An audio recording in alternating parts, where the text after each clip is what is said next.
हातिम ताई 1990 की एक फैंटेसी बॉलीवुड फिल्म एक ऐसी कहानी है जो आपको अरब की रहस्यमयी दुनिया में ले जाती है, जहां साहस, बुद्धि और उदारता का बोलबाला है।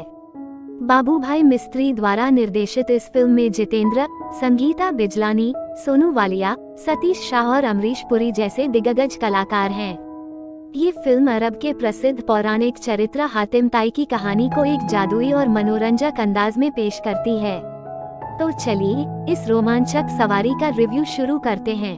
कहानी साहस और नैतिकता का अनोखा संगम। फिल्म की कहानी हातिम ताई जितेंद्र के इर्द गिर्द घूमती है, जो एक छोटे से रियासत का राजकुमार है और अपनी उदारता, बुद्धिमानी और साहस के लिए जाना जाता है। कहानी तब रोमांचक मोड़ लेती है जब हातिम को पता चलता है कि एक स्थानीय लड़की पर श्राप है, जो भी उससे शादी करेगा उसकी मृत्यु हो जाएगी। इस श्राप को तोड़ने के लिए हातिम 7 खतरनाक सवालों को हल करने की चुनौती स्वीकार करता है। इन 7 सवालों का जवाब न केवल श्राप को तोड़ सकता है, बल्कि एक पत्थर बनी परी को भी मुक्त कर सकता है। हातिम अपने दोस्त सतीश शाह के साथ इस मजेदार लेकिन जोखिम भरे साहसिक सफर पर निकल पड़ता है। हर क्वेस्ट अपने आप में एक अनोखा रोमांच है, जिसमें नैतिकता और साहस का मिश्रण है। कहानी में फैंटेसी, ड्रामा और रोमांस का तड़का ऐसा है कि आप स्क्रीन से नजरें नहीं हटा पाएंगे। चाहे वह जादुई जीव हो या रहस्यमयी चुनौतियां, हर पल आपको उत्साहित रखता है। परफॉर्मेंस जितेंद्र और सतीश शाह की जोड़ी है धमाकेदार। जितेंद्र ने हातिम ताई के किरदार को बखूबी निभाया है। उनका शांत, बुद्धिमान और साहसी अवतार इस किरदार के साथ पूरी तरह से न्याय करता है। वो न तो लाउड है और न ही ओवर द टॉप, जो हातिम जैसे पौराणिक चरित्र के लिए एकदम सही है। दूसरी ओर सतीश शाह की कॉमेडी टाइमिंग फिल्म को और भी मजेदार बनाती है। उनकी हास्य भरी हरकतें और डायलॉग्स आपको हंसने पर मजबूर कर देंगे। संगीता बिजलानी और सोनू वालिया ने भी अपने किरदारों को खूबसूरती से निभाया है।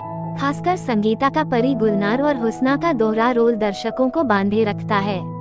अमरीश पुरी की दमदार मौजूदगी और खलनायकी अंदाज हमेशा की तरह फिल्म में जान डाल देता है। म्यूजिक और सिनेमेटोग्राफी उस दौर का जादू। लक्ष्मीकांत प्यारेलाल का संगीत और हसन कमाल के गीत उस समय के हिसाब से ठीक ठाक हैं। भले ही गाने आज के दौर में थोड़े पुराने लगे, लेकिन नाच मेरी रानी जैसे गाने अपनी मेलोडी और ऊर्जा के लिए उस वक्त हिट थे। सिनेमेटोग्राफी और स्पेशल इफेक्ट्स 1990 के दशक के हिसाब से साधारण हैं।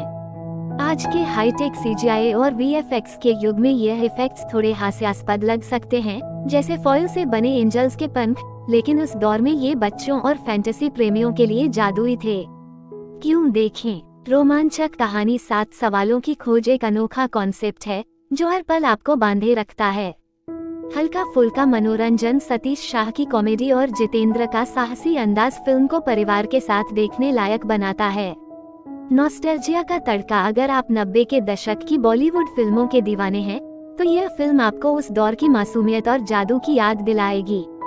नैतिक संदेश। हर क्वेस्ट में एक नैतिकता छिपी है, जो बच्चों और बड़ों दोनों को प्रेरित करती है। कमियां। हाँ, ये फिल्म परफेक्ट नहीं है। स्पेशल इफेक्ट्स और ग्राफिक्स आज के समय में काफी पुराने लगते हैं। कुछ दृश्यों में स्क्रिप्ट और डायलॉग्स थोड़े कमजोर हैं और कहानी कई बार अतिनाटकीय हो जाती है। लेकिन अगर आप इसे उस दौर के नजरिए से देखें, तो ये कमियां माफ करने लायक हैं। रिएक्शन। एक जादुई सैर। हातिम ताई एक ऐसी फिल्म है जो आपको हंसाएगी, रुलाएगी और रोमांचित करेगी। यह उस दौर की क्लासिक बॉलीवुड मसाला फिल्म है, जिसमें ड्रामा, फैंटेसी, रोमांस और कॉमेडी का जबरदस्त मिश्रण है। अगर आप फैंटेसी और साहसिक कहानियों के शौकीन हैं या 90 के दशक की नॉस्टैल्जिया में खो जाना चाहते हैं, तो यह फिल्म आपके लिए है। बच्चों के साथ बैठकर इसे देखना एक मजेदार अनुभव हो सकता है। तो पॉपकॉर्न लीजिए, परिवार को बुलाए और हातिम ताई के इस जादुई सफर में शामिल हो जाइए। क्या आपने ये फिल्म देखी है? अपने विचार कमेंट्स में जरूर बताएं।